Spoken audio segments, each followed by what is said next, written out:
Hey, everybody. In today's episode, it's myself, Benjamin B., Natalie and Valerie. Natalie and Valerie are, yes, in fact, sisters. This is a new one for us. We've never had sisters on before, but what the hell? We figured let's do it. Really interesting dynamic. Natalie's actually been on the show before years ago, and Valerie is her younger sister. Natalie has 14 years sober. Valerie has 3 years sober. And it's a really interesting dynamic in the sense that you get to see really what it is like from two sisters' perspectives, one having long-term sobriety and one needing to be sober, how this all works out. And it's pretty interesting because it's easy for us as people in long-term recovery that work in treatment and stuff like that. We know all the right things to do and how to help people. But when it comes to your own doorstep and your own family members, it does change the dynamic a little bit. So we cover a lot of that. We cover spirituality, communication, family dynamics, and how to bring the family back together, and so much more. I know you're going to love this. Enjoy the show. Here we are, Real Recovery Talk. I am your host, Tom Conrad. In today's episode, we've got Benjamin B. What's happening, everyone? We also have Natalie. Hi, everyone. How are you doing? And we also have Valerie. Hello. First things first, thank you for tuning in on the podcast app, whichever one that you choose to use. And thank you for watching on YouTube. In the end, if you have any comments, questions, or concerns, you can always reach us, info@realrecoverytalk.com. Again, that's info@realrecoverytalk.com. And ultimately, we want to help you turn your mess into your message, right, friends? Yes, sir. Yes, sir. What do you think of I got, Natalie is directly in front of me. So right now, this camera shot, you cannot see Natalie, but right now in this camera shot, you can see Natalie. Oh, wow. Yeah. That's because we are on YouTube, right, Tom? We are on YouTube. I do like the setup, though. It's cozy. Yeah, I got my lo-fi in the background and, so anyways, hey, listen, pleasure having you guys on. Sisters. Yes, we are. Yes. It's nice to be back, actually. Yeah, Natalie was on the show years ago. Years ago. That had to have been, definitely within the first 100 episodes. How many years has it been? It's been quite a few years, yeah. Okay. Probably 2018? Probably. Maybe 2019, but but probably not.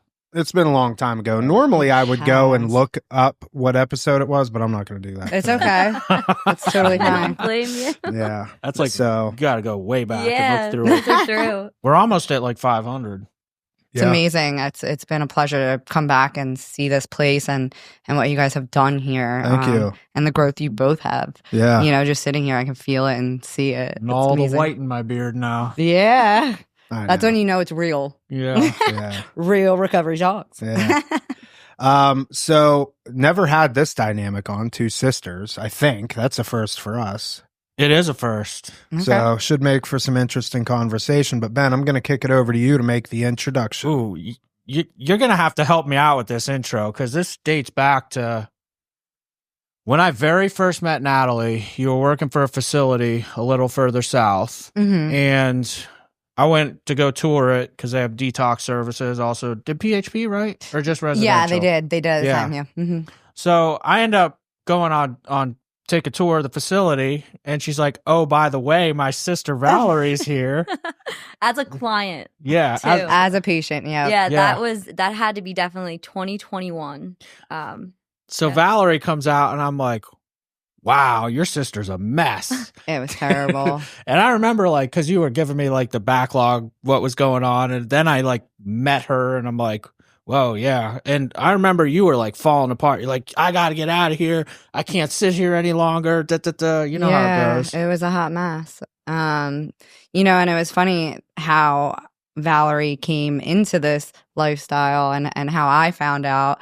I got this random phone call. Mind you, everything's been fine for years. And she gives me this call and she's totally out of it, leaning down and not herself, very skinny and beaten up. And she's like, I have been using and in an abusive relationship.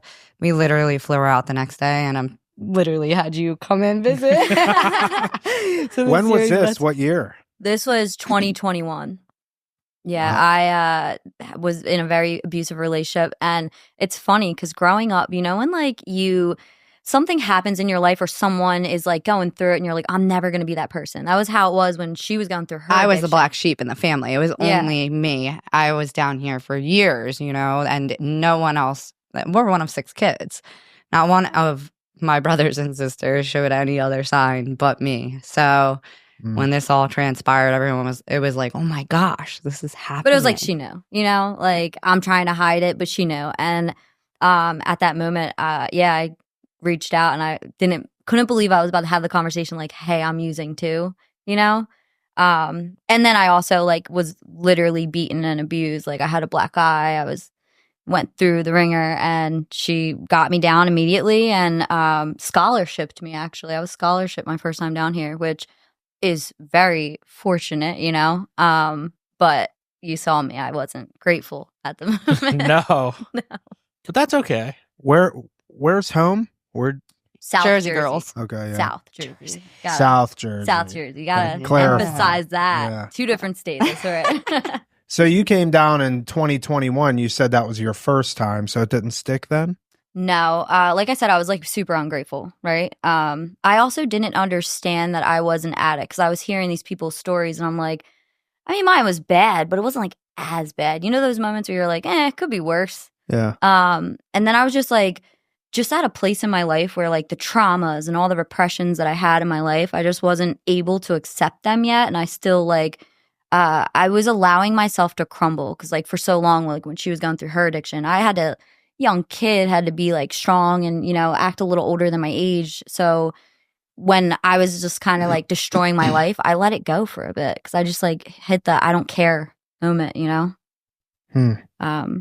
So, and Natalie, we're going to get to you. I just want to cover this.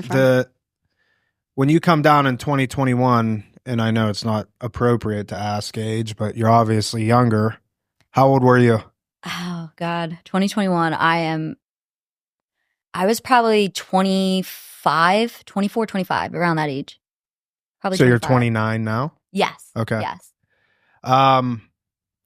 With that, was that your first treatment experience? 100%. I not saying like throughout my life like I wasn't an addict, but like my addiction started later in life. So like I became fully addicted at age like 23, 24. Yeah. I mean, and I think it's important for the viewers to hear that because, that's how the disease doesn't discriminate. Mm-hmm. It doesn't care that you're 35 years old or, you got your life together. I mean, stuff comes up and you find something that you think helps, And again, I was at this point where like I had my sister who at the time, I believe you had like 9 years. How you're 14. Where are you at with your recovery? Oh my gosh. December 16, 2010 is when I changed my life. Yeah. Really? I'm December 8th. That is so funny. I I'm love that. September 2010. 16th. Of So the same year? I'm the elder of the group. That's a lot of time in this room right now. Yeah. Wow, what a So blessing. you got Seriously. 8 days less On than you. me? Wait, what'd you say? The 16th? It's the 16th, so, yeah, so I got you 8 beat me. days, It's okay. yeah. Hey, listen, Right one day at there. a time, baby. Good Right time there. for you guys, huh? So that's what? What's 14 times 3? A lot. Yeah. It's 42? 42 years, 40, no, I don't know, 30, what'd we say? Yeah, 42 years of combined sobriety sitting right here. Yeah. And then here you come. I have 3 years, February 22nd. That's awesome. Yeah. That is, so you're coming up 45 on years. 3 years. 3 Sitting years, here. yeah, February 22nd. 45 years. Just And- sitting here. Did you stay sober this for one and done? No. With Are you treatment? kidding me? Oh, whoa, my whoa. No, remember God. she- Shots fired. Shots fired. I let her do it. I put her through the ringer. Yo, let me tell you, addiction. And it was so hard because, I worked in the field and you see, I'm able to, it's just when it becomes your family, it's so difficult emotionally. And like, it's the reality. You don't want to see them die. And like I see that every day, I'm working in the grips of this disease, and here comes my sister, and it's just like it was like, whoa, number one, this randomly happened. I was the black sheep. I was the fucked up one in my house. It was me. I helped everyone else. I served my purpose. I thought, in a sense, to protect my brothers and sisters, like the things that you learn through life, and you're like, why did I go through these horrible things? And one of those things I took was that none of my family members would ever have to walk the walk I did, right? So it was very like when she came out, but she no, she was not a one white chip wonder. I had to chase her across South Florida, head to head, literally.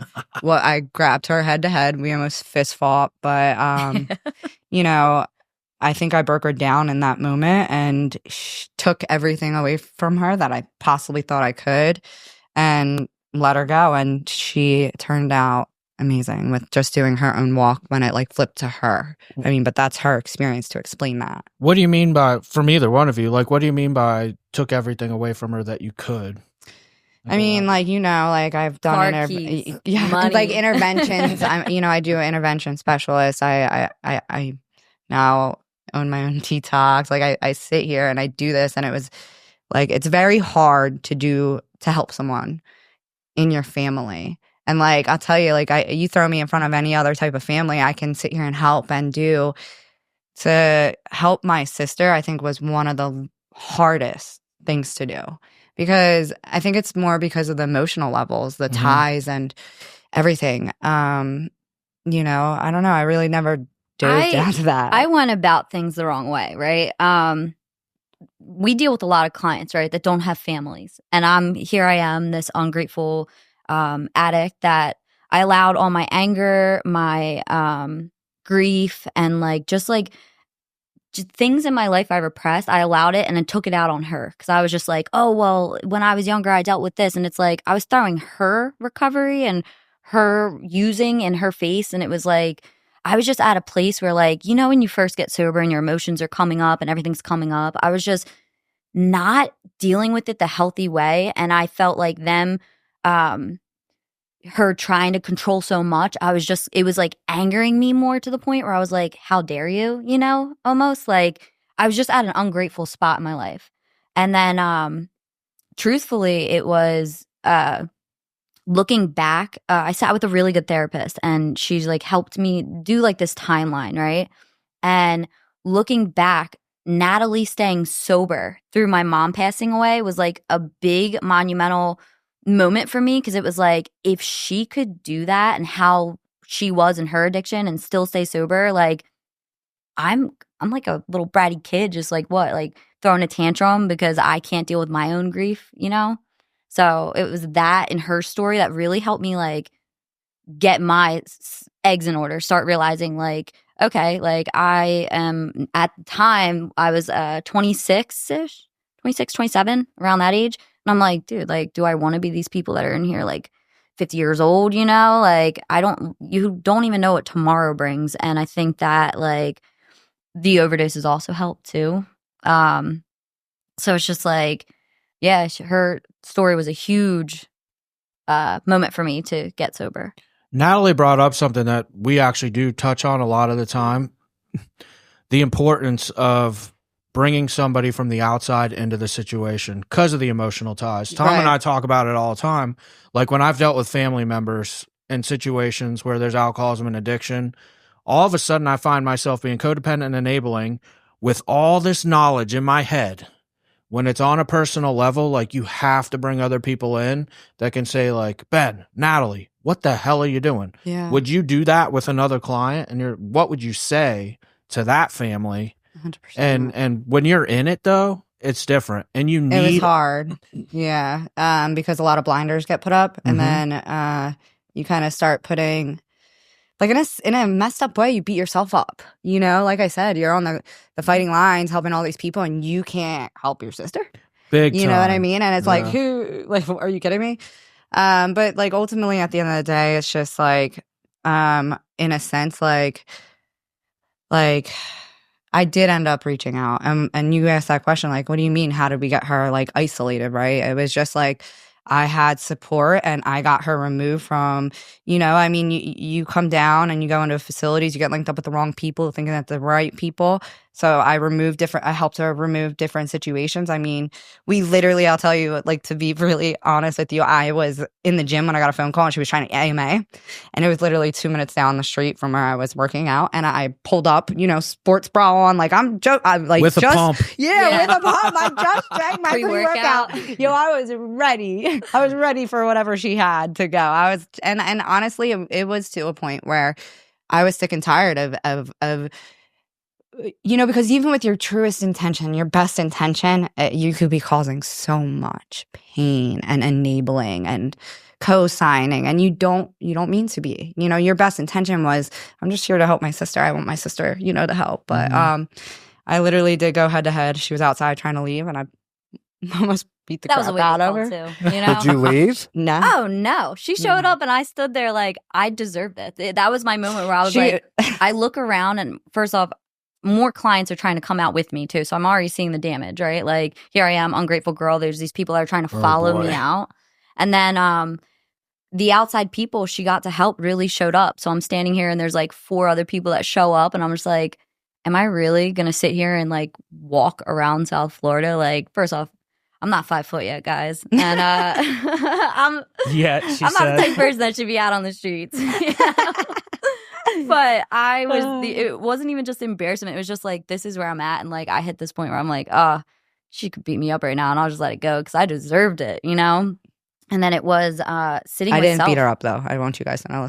She didn't. But it was the sitting with self after, because then she refused to visit me for a little bit, which I needed. I needed that reality. Is this when everything stuck after this instance? Yeah. Yes. Okay. Yes. I got completely sober after that. And she put me in a really good program. The program like helped me walk through AA. And then and truly it was like I had an overdose prior to even getting to this facility. And that's what kind of sparked them knowing that I was using again. Because like I'm the type of person, I'm going to use, I'm going to vanish. You're not going to know where I'm at. So I vanished for a bit. So they knew I was using, and overdose mail starts coming in, like being at hospitals. And I was getting blown up. Wait, hang on. What started coming in? The mail, like your ambulance mail, like the mail from the ambulance. Ambulance ride bill. Hospital bill. Okay, gotcha. Overdose mail. Got it. Yeah. It says it in there. Like, I'm like, wait, people are mailing you letters to the hospital? This is new. Oh, they wanted me. They kept They were mailing it to my address in Jersey, where my brothers live. So like every one of my family, and we're from a big family, 3 brothers, 3 sisters. There's 6 of us, and it started really coming out. Like, Val's on a run right now, and it's not good. Like, wow, it's gonna get worse. So when Natalie showed up at the facility and almost whooped your ass, what was the treatment? What was the treatment process for you in terms of like levels of care? How long were you in treatment? Did you go into sober living? So this is the funny part about my story. That detox I was at, because I was at a detox, I was leaving. I was sober in a sense. I took a Suboxone. That was the only substance I was on, because at that point, like, she took everything from me. She took my car.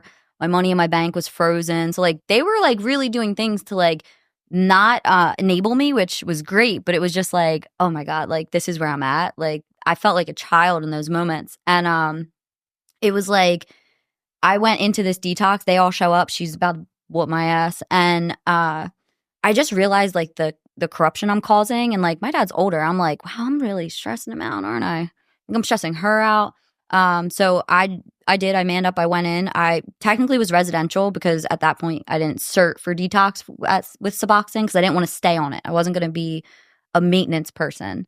So I just pretty much detoxed off of Suboxone in a sense. But I did detox residential, went right into PHP, IOP, and she's laughing because she was pissed. She's like, can I stay home? I'm like, yeah, you could stay home one night. And I literally pulled her right up to that PHP. I said, just shit out. See you later.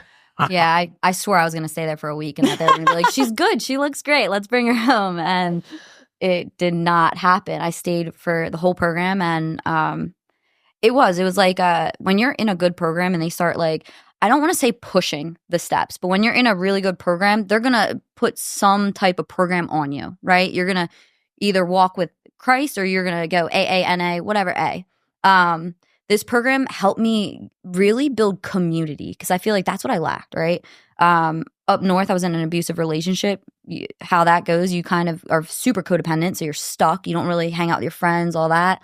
I come down, my sister's living her life. I just pretty much caused so much drama in that, you know?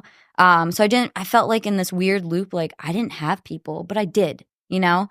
I just needed the steps and like the routine you build while doing them to bring me back to like, I'm doing this myself. I'm getting my people.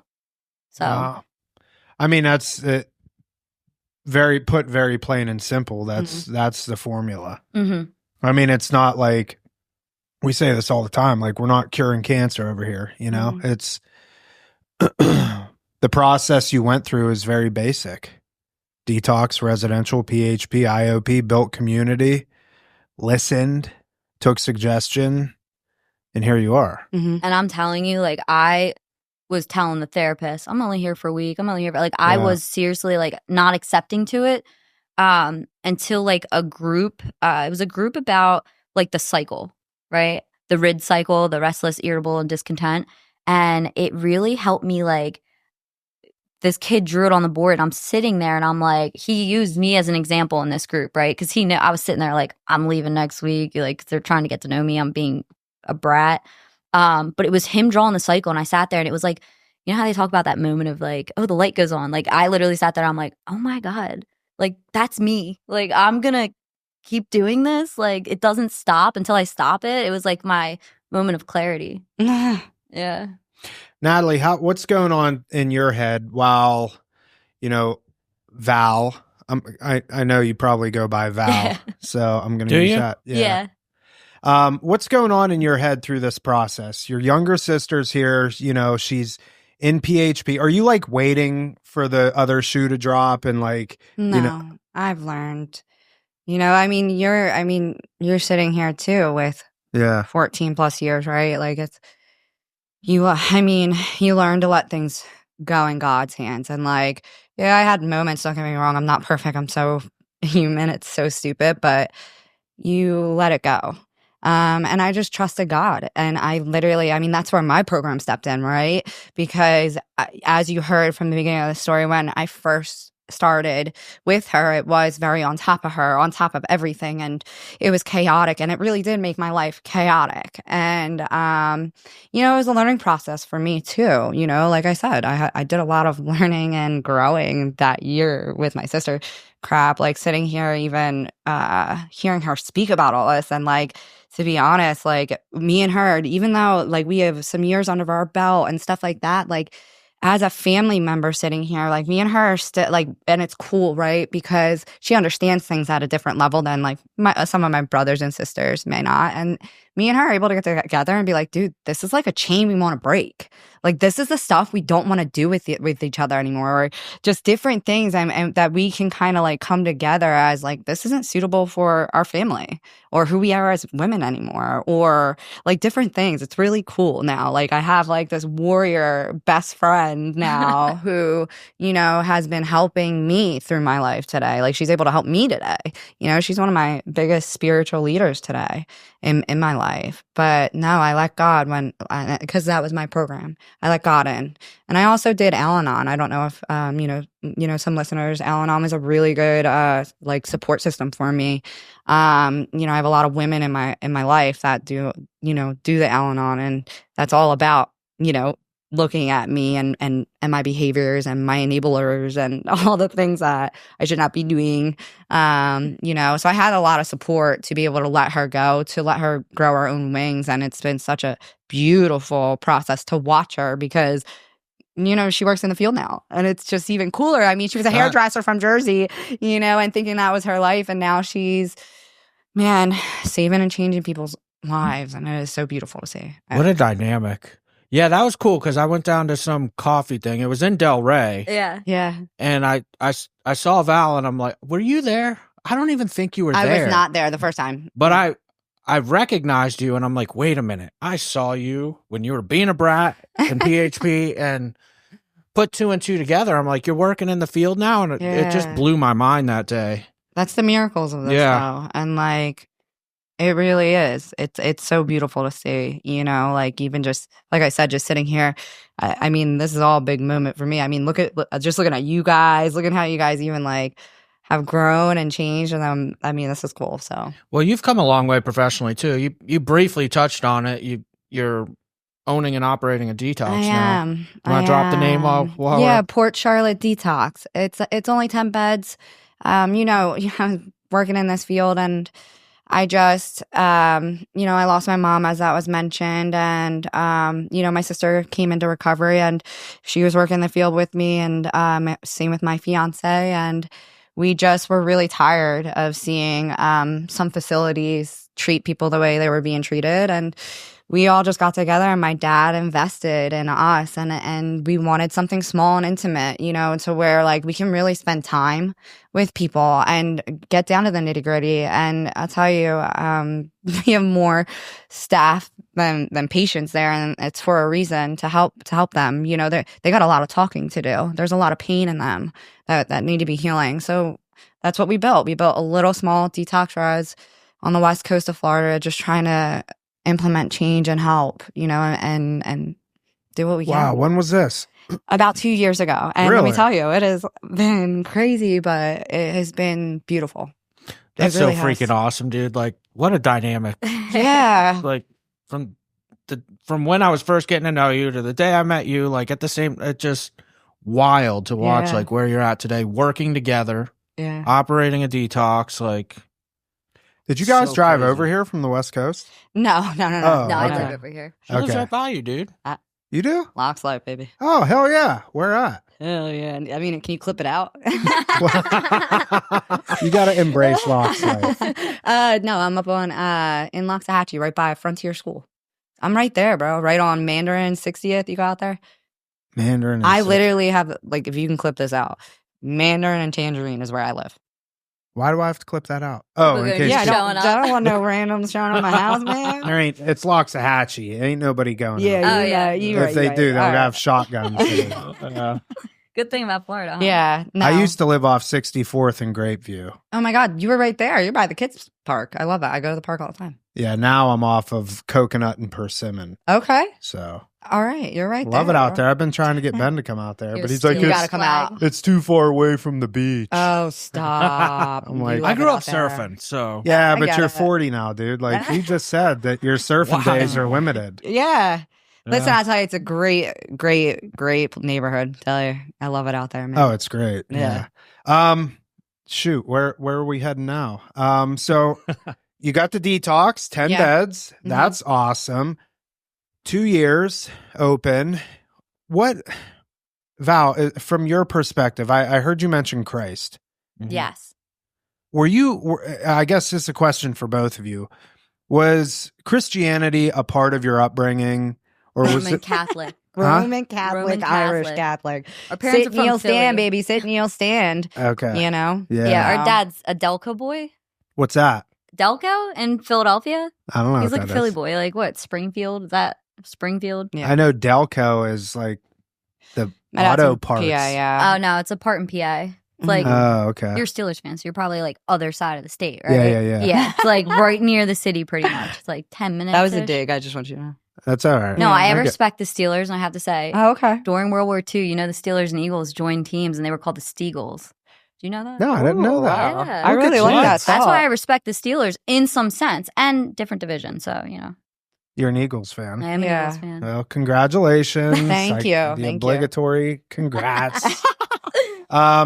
So what's that journey been like for you? I mean, getting reintroduced back. So, one thing you said that I actually liked, well, I've liked everything, but this stood out was you have to do some sort of program. You're either going to do like a 12-step program or you're going to do like, you just referenced Christ. Yeah. And I think that's like now I personally like to do a blend of both. And I think a lot of people do a blend of both.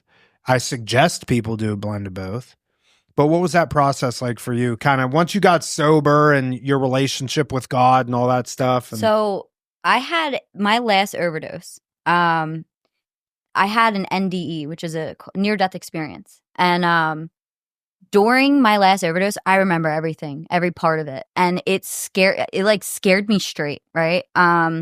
I had this moment where I was like in a purgatory world. It's going to sound crazy me describing it, but there's this book. It's called Proof of Heaven, and it's by Eden Alexander.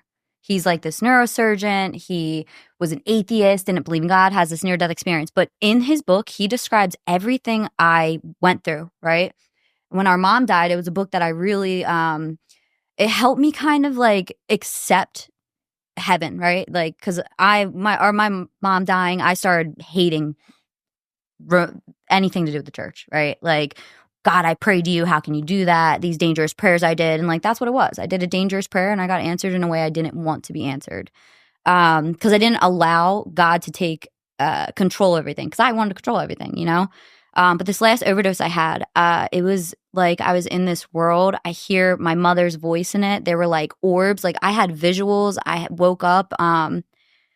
Apparently I was down for like 30 minutes, and the person that was giving me CPR is the only reason why I'm here today. They hit me with 4 Narcans and an adrenaline.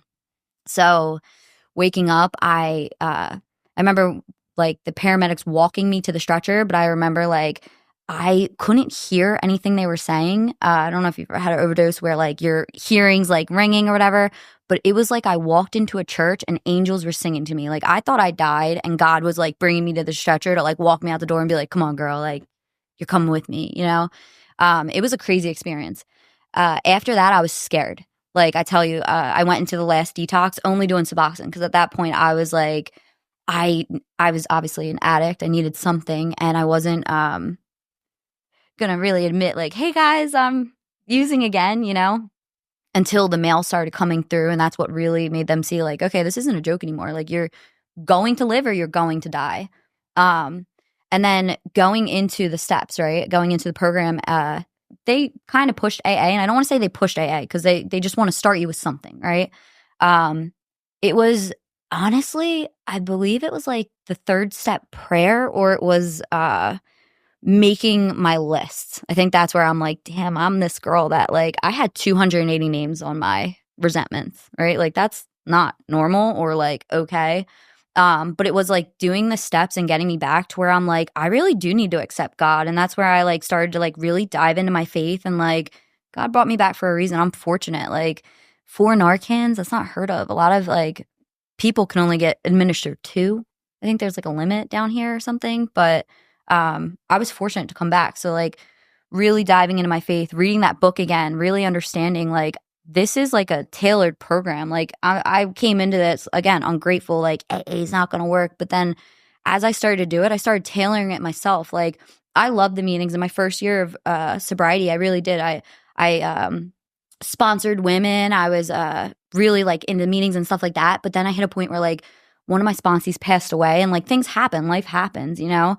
And you hit this point where I was just like, I just needed more. So I got like rebaptized. I really started diving into church groups, stuff like that, meeting up with people that actually like go to church. Like my life started evolving. And then I started realizing like working in the field, like I truthfully don't go to meetings anymore, but I do go to church. Like that's where I found my my program that works for me.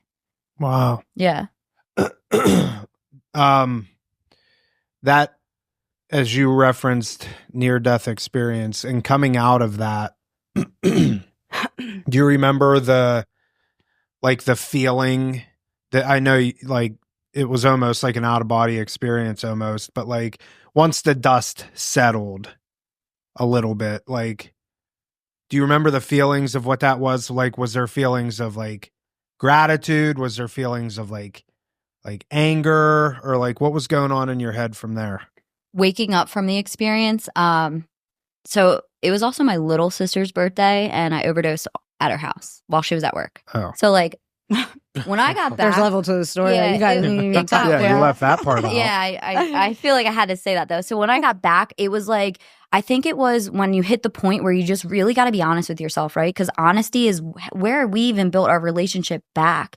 And I think that's why like my first year, like she was like, oh, I let God step in, because it was like I was owning my truths at that point. And when I started really getting honest with myself and being honest with all them, like, guys, this is what happened. Because like I just heard my mom's voice. She's been dead for like 6-7 years at this point. And like in this experience, I I didn't even know if it was real until like the person that I was with reached out to me and was like, I believe in God because of what you were saying. Like I was on the stretcher saying, the angels are taking me. I'm grabbing the paramedics. I was like, it was like a whole like weird thing. And it was reading the book, Proof of Heaven, that really did it. Because I like, when you hit these points where it's like reality, the dust is settling, you're like, did that really happen? Or like, did I just make that up? But as I'm reading this story again, because I'm like, I just need something to like justify this, that like what I just went through. Because like I sound crazy. Like angels singing to me when I come back, like it sounds a little crazy. But it was also telling my story to other people and hearing their experiences. And like, apparently that's a thing. Like you hear music and like it's truly a thing. And like, I encourage you to read this book. This guy goes in. Yeah.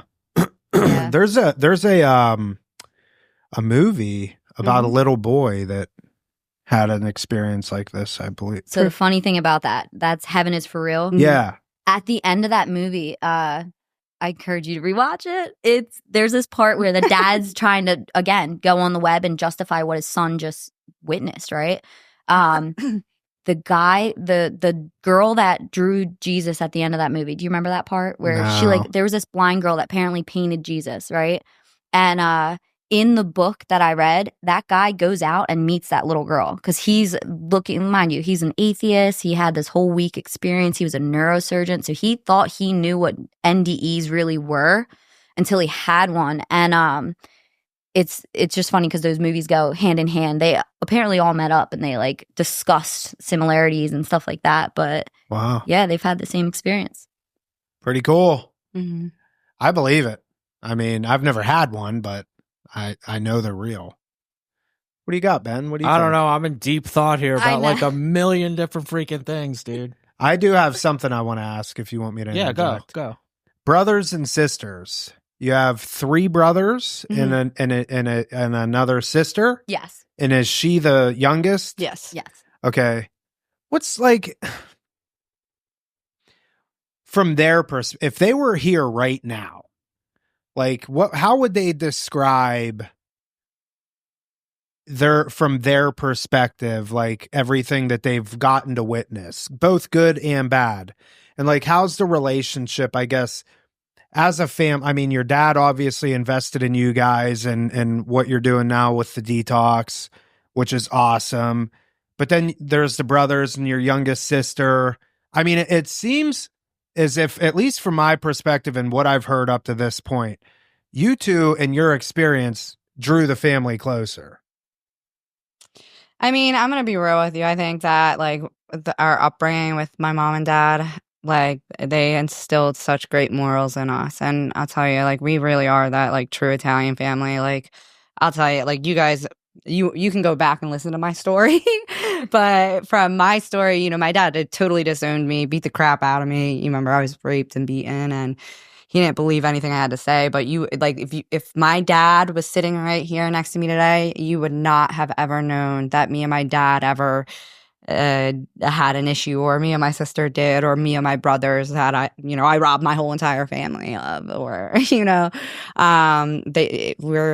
really have come through a lot. I mean, they're very understanding with us too. I mean, they all have done a lot of growing and learning with us. I mean, we're blessed that our family was open-minded, all the way to the point, my dad is now, he's CFO of our detox, where he goes and he's like has a better understanding of addicts and wanting to help them. And I'll tell you, my father, if you remember, for anyone who wants to go chime down my old podcast, he literally disowned me. Like, F you, you're not my daughter. And like, drug addicts are stupid. Like, they don't know how to get their lives together. You are just going to live on the streets forever and go. You're not my daughter. I disown you. We're done. Like, that was it for me and my dad, but for them to be here now, it'd be like, you would never even know. Never know. He was compassionate with me during my addiction. I think he had to be, though, because it was like a totally different dynamic. Yeah. Well, yeah, but and he also had me to back him up. And he could see, like, I agree with what you're saying, but he has a reference point with Natalie. Mm-hmm. Like, I disowned her.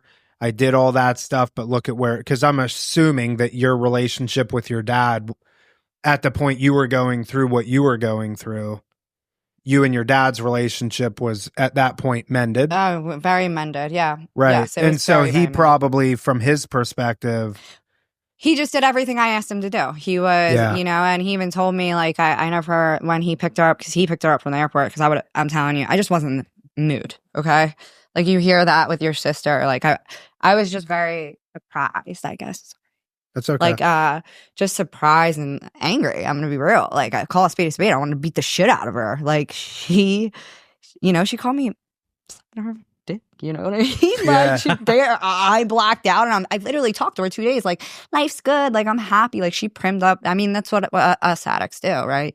You make it all proper and beautiful. So this lie that she held for a year, it wasn't even like I was angry. If I dig down to it now, it's more like, I'm just so hurt she didn't come to me, because I would have helped her quicker. I would have been there sooner. I would have, you guys know, like, only if you would have known, you would have been there, and maybe she wouldn't have, but that's her story. And to be honest, like, even sitting here, every time I hear her share this story and how she got to where she is, it gives me chills. I mean, like, that's God. That's the beauty of this change that people get to walk through if you just do it. Right. I think it's imperative too to point out that you mentioned that your family instilled such values and morals in you. Sure. Because a lot of our listeners are family members, and a lot of times when people are uneducated on this and they see other people's kids and they're like, oh, they must have been bad parents or something along those lines, and it's just not the case. Because I came from a great family, Right. and just like you, I remember the first time I went to treatment, my dad came and dropped like a small bag of clothes off to me, and he literally said to me, he's like, I can't even look at you. You're not my Yeah. son. Fast forward to today, and he goes Al-Anon meetings by himself.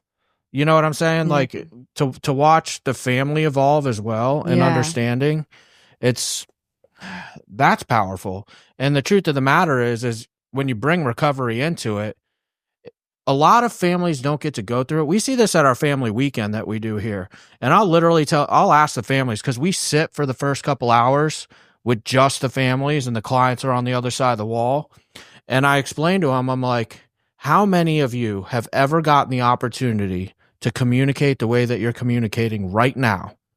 And when they finally get to sit with their loved ones, to watch the level of communication, the experience that they have going through a family weekend, like, it's something normal families that don't go through this get to experience. Like, when a family is, and the trauma's through the roof and everyone's at each other's throats, and then all of a sudden everybody's sitting down looking for a common solution as a family, and they're vulnerable, authentic, they can be honest about how they're feeling, because it's a controlled environment where we're there to be like, Yeah. hey, that's not what this is about. How can you say that in a different way?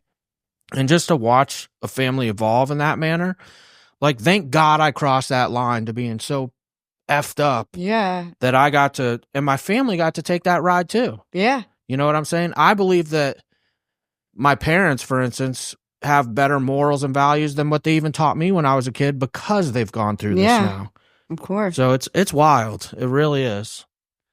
Well, when families are put in these positions, I mean, we can't help but act out of emotion. Mm-hmm. So when you're going through everything with your dad, he genuinely didn't want to disown you, but I mean, he's pissed off, like, Yeah. can't believe that everything has come to this. And, we act out of emotion. We say things, we do things that, may be productive, may not be productive. We don't know. It's just, that's our go-to.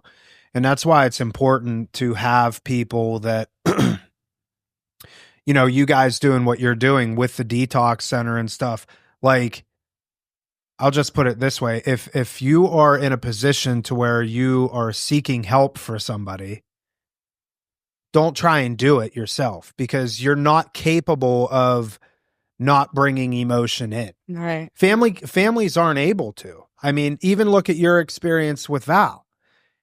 You had to have somebody pick her up from the airport, because you're like, and yeah. full damn well, if it was just some regular, Sally coming off the I would've been airport, there you to would grow want up. give her a Yep. hug. Mhm. Oh, so glad you're here. But it's your Yeah. sister, and it's like, I'll rip your fucking head off. Mhm. You know? 100%. But we're not, as family members, we're not able Yeah. to eliminate emotion and have logical conversations with people and act out of calm, you know what I'm trying to say. But, and even through the recovery process, sometimes families aren't capable of doing that. Mhm. But that's where it's important that families like what your family gone through, everybody has to do some level of work.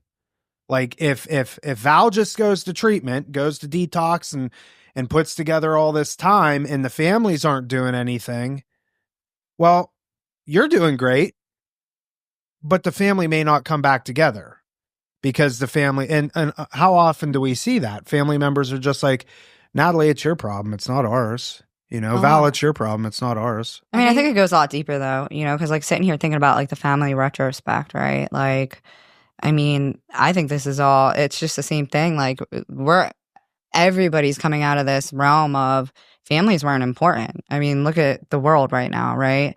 I think everybody in general, like, take this like bigger than even, because you're seeing more and more mental health that's kicking people into addiction. You know what I mean? I don't know. You've noticed, right? Oh yeah. The mental health is crazy, cases right? are way up. So, you know, like I just literally read statistically, like it was 14 days into 2025, 30,000 men have committed suicide. Wow. Men, 30,000. And we are 14 days into 2025. Mental health is so real. And the bottom line, I think it's bigger, right? And that's kind of what I was like touching at, like two sisters here today. Like we are actually now able, like I'll tell you right now, my relapse was my biggest blessing. My biggest blessing. I'll tell you, when I first came in, it was like, don't look at me. I'm so embarrassed. Like, this is so embarrassing. I don't want to pick up that white chip. I don't want to do this, you know? But like, it is my biggest blessing because no matter what, I know what happens to me, right? And I allowed that to utilize that forever in my life. Just for today is what I utilize it in. And then to see the families, right? Like I'm even building my own, right? Which is really cool, right? I'm building my own family with my own kids and like all these things. Like I was kind of trying to start that conversation with like, you know, we're clean now. So now it's like you think that just because we're clean, like life's peachy and you're riding this beautiful unicorn life, and it isn't. And it always isn't. And you know, there's things that you still have to learn and grow, and your spirituality is still growing, your mental's still growing. You know, there's so much growth still growing. I forget my big point here where I was going with this. I just think it's like for what you guys are doing with Rock, right? And bringing the families in. I think the families have so much damage done just from like the way of the world. Like everyone's like, I mean, you look at people, they're like, ew, you're a drug addict. Like, get away from me. You know, you got family members saying that. I have my own brothers and sisters looking at me. My one brother, even still today, straight up, he'll be like, fuck them drug addicts. You know what I mean? He thinks that's like, why can't you stop? Why can't you stop? You know, why can't you? No matter how much we talk. And I guess the point that I was coming at, I love how I can bring it back, but it's about attraction rather than promotion is what I like to get it at with families and getting that driven home, right? Because I mean, just from what we've been going through, like we're one of 6 kids. You know, and we all FaceTime and you could get us all going on a line and it is crazy. You want to get the hell out. It's like a club in there, right? But it's really cool to see, like, you know, as a drug addict, I don't know about you guys, but like I used to hold this like, fuck, I'm a drug addict. Am I really? Like kind of like what you were saying, like, fuck, I'm a drug addict. I don't want to be that. Why am I that? And now today I see it as my biggest blessing because I look at things that like other people cannot. Unless they do go to a therapist or they do, you know, sit down and take some time with someone else and they're like, oh my God, you know, I've met with so many people that aren't able to change their perception because of the way they were brought up, you know, and how unhealthy it was. And, you know, especially like here we go with the males, like how I brought up that statistic earlier with the males. Men don't talk about what they're going through. You know what I mean? We have an awareness now is what it comes down to. I love that. Like as far as like, like you were saying, we have an unfair advantage at life. Right. Being a drug addict, I used to, the old cliche, like I would curse that. Someone would be like, oh, I'm a grateful alcoholic. I'm like, grateful for what? You know, but at the end of the day, again, because I crossed that line, because I worked 12 steps, because I found a power greater than myself, I have access to all these tools that normies don't. Right. Like their life seems miserable and mundane to me. I'm like, thank God I'm a junkie. Right. I love it today. 100%. And like I did AA, right? And I was sponsoring women. When I lost my one sponsee, that's where I hit the point where I was like, I was working in the field. I had a sponsee just pass away. I was still doing meetings. And I hit this like overwhelming where I'm like, oh my God, like I don't want to do this for the rest of my life. And that's why I needed a different outlet where it's like, not that I break away from it, because I feel like there's some sessions in church where they do kind of hone in on like being different, right? Because we're different. And to me, that's where I just find the peace. Like I don't like have to hear them say alcoholic or addict. I hear them say, you're different and God still loves you. And that's what like drew me in, where I'm just like, yeah, I am. Like life's still lifing. Like I am still going to have my own mental health flare-ups. It's just like you said, the awareness of being like, ooh, I gotta like do something, like feel myself. The harder you fall, the higher you rise, baby. And that's my number one motto. I'll tell you right now. That's my biggest thing. The harder you fall, the higher you rise. And we're aware enough to evolve. This is weird, dude. How often in the last multiple podcast episodes have I been talking about myself where I'm like, we've literally been talking about, I've been talking about this where I'm like, I've got 14 years. I've been a big book thumper the entire 14 years, sponsoring guys left and right.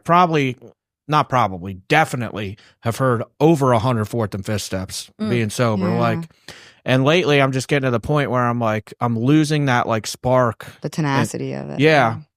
And asking myself like, okay, what do I need to do to be excited about this again? And like, and I've really in my life been like looking at ways, and it's funny because people have been coming into my life talking about stories like y'all's, like, and you saying right now, like what you just shared about the sponsee passed away, and I felt like I need to do something different because it's to the point now where it weighs on me. Yeah. It really, really does. Like I've gotten to the point where someone passes away. I think I'm not good enough. Family member, sponsee, whatever it is. And I don't even feel anything anymore. I'm like numb to it for the most part. There's an exception to the rule here and there. Yeah. But like, that's kind of scary in itself. And I got to ask myself, okay, like, again, having the awareness, okay, I can't stay stuck in this. I have to evolve in some way.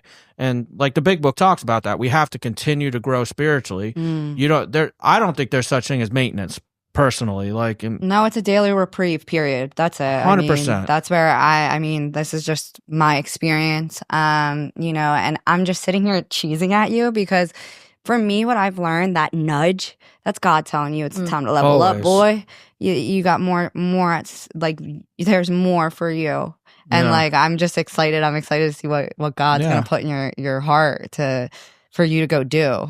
So Ben has been going to church. Oh wow! I went once. That's Twice. good. It doesn't. Well, you went to church, and then what the heck is going on here? Then you went to church, intentionally to church. Yes, I did. But then you went into a church to go to a meeting. Yeah, you probably know Austin with Intrepid. Oh yes. Yeah. Should I drop his? Yeah, whatever. Austin Cawthorn. He won't care. But if he does, you did it. Yeah. So I love that guy. Go ahead. But anyway, like I've been very vocal about like this phase of my life. My life in the last 9 months has been very different from the way that I had been living it. Family dynamic, all that stuff. And by speaking up about it, like you were just saying, God's nudging you. I can't sit quiet. You mentioned the 30,000 that committed suicide, like.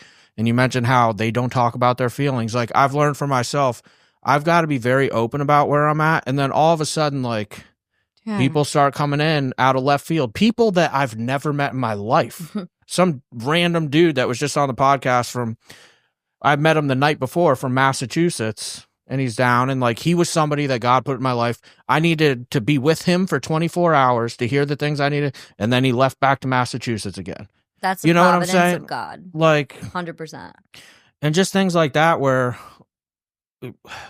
at the end of the day, like I gotta be open-minded. We all do. Mm-hmm. You know, okay, I've gotten, I know the big book back and forth. I'll just call it what it is. But at that point, like, okay, now what?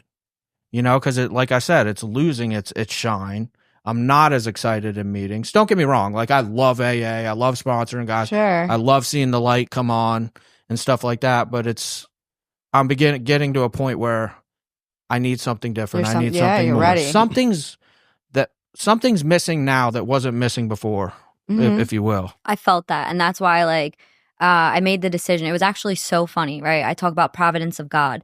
So this is before I even got really into the church, right? Like, I started, like, obviously God and, like, diving down that way. And, like, obviously I'm sponsoring people. But at the moment, Natalie introduced me to this church. It's called Life Church. Very different. It's non-denominational. It's not like they are like, hey, we're Catholic or this. So I go to this church and, like, I'm sitting there and, like, I'm like, they, like, rock out. It's like a band at the beginning. I'm like, this is different. Like, because I'm used to Catholic church, like, stand, sit. So I'm, like, not expecting this. And then I'm sitting there and, like, it's weighing on my heart where I'm like, I want to get baptized again. Like, I, like, was telling myself that, right?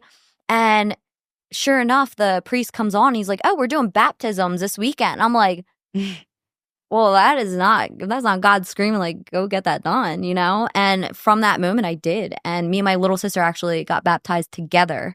And it was just like a moment that I was just like there was a moment, like, I overdosed on her birthday, you know? Like, she had a little resentments towards me, and, like, through my honesty and really, like, my actions, because, like, at one point, words don't really hold up to everything if your actions aren't following through. So having that moment where I'm like, wow, like, I'm, like, giving myself back to God with my little sister, like, it was just, like, such a moment that was, like, I needed. It filled me back up. And it was just, like, that's where I found my serenity. And then, like, church groups, like, they actually do a lot of groups, like men's, women's, the kids thing that they do. It's like, it's like really cool. It's like, church is a little different nowadays. I had to do a lot of searching, Ben. You know, I've been through hell and back down here, even in my sobriety. Yeah. So I did a lot of searching for a safe Life place for Church is myself. good. It's Craig Groeschel. Yes. Yeah. It's Yeah. love. He was it. actually an Awesome. alcoholic. And to be honest, what really got me was I was sitting in church. You know, it was actually the first time I ever met him. He was sharing about his alcoholism. It was so cool.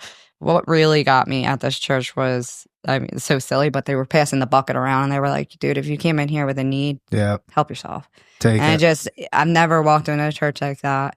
You know what's cool? Like, that place, like, needing something more. Like, I don't know. I don't know if everybody gets like this, but, like, I feel the same way as you. And, like, this year I had been through a lot, and it was this nudge of me, like, I needed more, right? Yeah. And, like, what I've realized through everything, right? Like, I mean, even when I first got clean, you're, like, working on, like, your spiritual, your mental, and your physical well-being, right? So, like, a lot of those things, like, when I first got clean, I did something for my physical, my mental, and my spiritual every day. Like, I really did, like, on point, you know, that 90 and 90, even walking, like, you know, the gratitude list, like, all that stuff. But I just thought it was really cool because you and I just feel like I hit this place this year too, to where, like, oh God, like, this void, right? And I just think it's one of those playing fields nudging you for, like, something more, like, more. I think it's too important for people like us to talk about it, because to call it what it is, like, people will put us up on a pedestal. Yeah. You know, they see us on the podcast. You own a detox. We're running rock. Like, they're like, oh, they're so successful and this, that, the other. What I love pointing out to people is, like, dude, I'm struggling. I'm like you. I just started therapy Yeah. a couple months ago, which I haven't done since I was in treatment. And just the daily things that I have to do to be okay. Yeah. Like, it's not like I got it all figured out. And I think it's really important to point that out, because I'll always look at somebody else. Yeah. Look at, like, a really easy example, Chester Bennington from Lincoln Park. You look at the guy, he has everything, and then he commits suicide. Yeah. And, you know, I think it's really, really important to, again, be vulnerable, be authentic. Let people see the truth, man. I is really what it like that comes you're down saying to. that, because, like, that's been, like, my walk this year.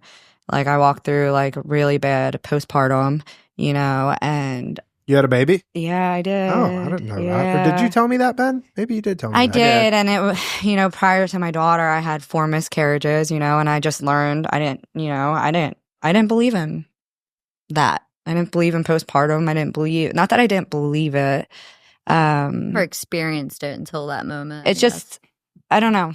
But I tell Yeah. you, like, mental health is so scary. Yeah. Oh my God. I was so lost. And like, it was like the only thing I did perfect was not pick up. You Yep. know what I'm saying? That's what I did perfect every day.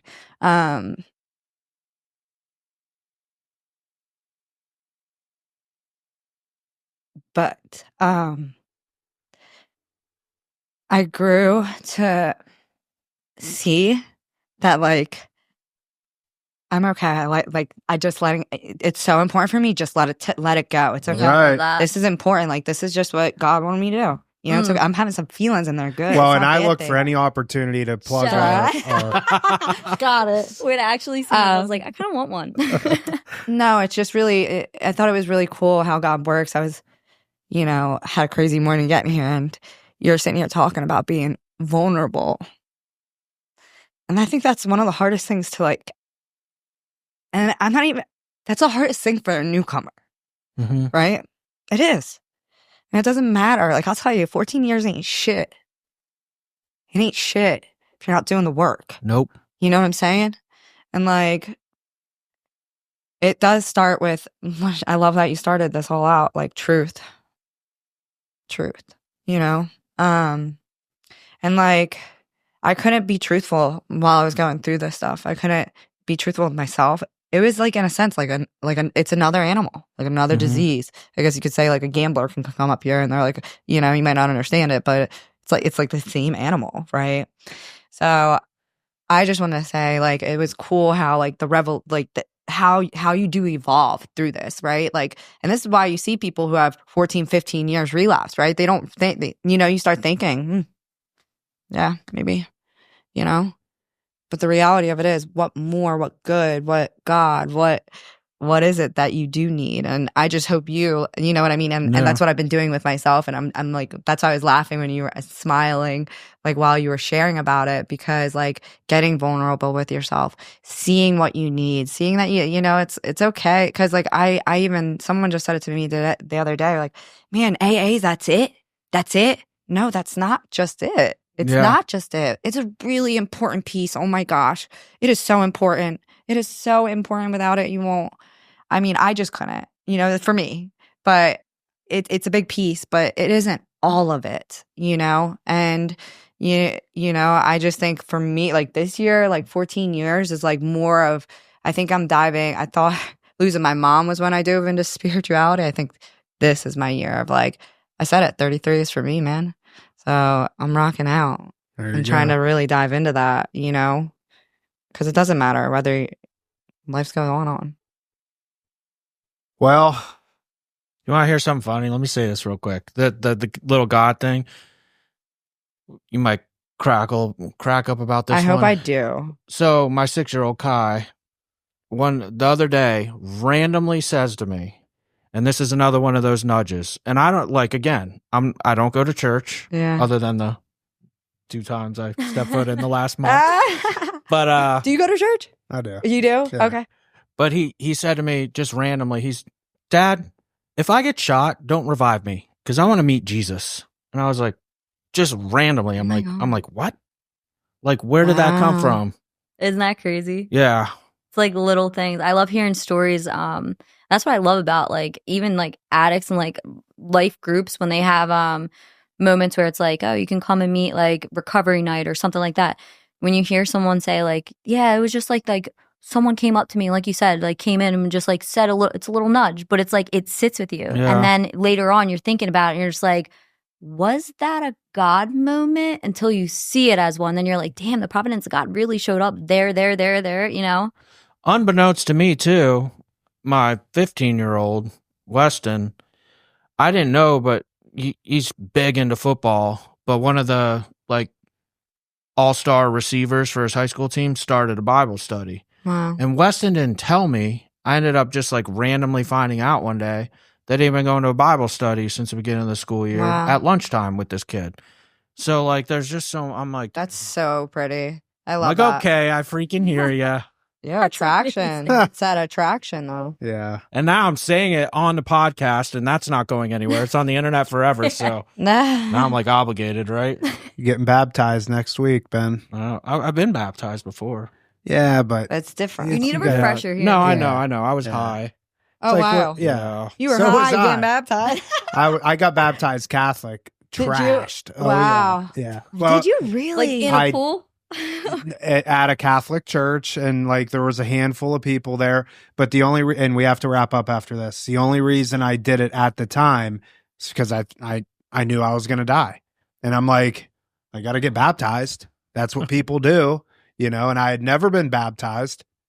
And a guy that I worked with at the car dealership, we sold cars together. This guy, his name's Jerry Mount, funniest guy in the world, but he was a devout Catholic and also a raging drug addict, but was like, for whatever reason, spiritually led me to get baptized at the church. And I went through, the classes, the CCD, and this is at 25 years old. Yeah, wow. And so I ended up getting baptized Catholic, and then he ended up passing away like 2 weeks later.